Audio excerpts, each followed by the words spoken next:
We're not going to see these edges anyway. And now what we're going to do is we are going to pleat it. So we're going to take this and give it a little turn, about 1/4 inch, like so. Okay, and you can use a toothpick if you need to use a toothpick. I just use my thumb, and we're just going to pleat it 1/4 inch approximately. And I just kind of take it. You can use a a paintbrush. You could use a toothbrush too. And you want to keep this top even, and the pleat's fairly even. And I use my thumb to press it down. And try to keep it fairly even on top here.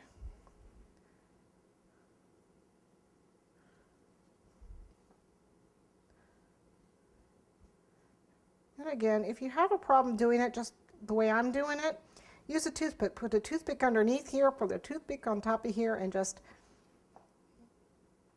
try to get it to pleat.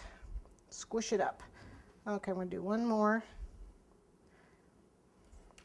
And they don't have to be exactly even because we're going to fan them out. Okay, so there we have it. Interesting, huh? Okay, a little bit of water because we want this to stick between each one of these.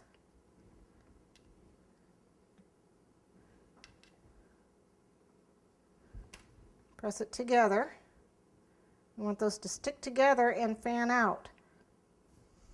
Just like that. Okay, I'm going to press these ends under. Just like so.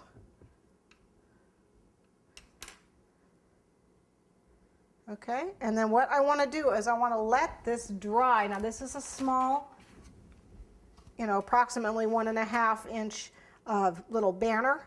And I want to put this on the 6-inch tier. So I would take my 6-inch pan and lay it on the 6-inch pan. But since I have a former, I'm going to lay it on my former. And that way it's going to curve like the side of my pan. 'Cause it goes on the side of the cake. So it's going to curve, it's going to dry in a curve.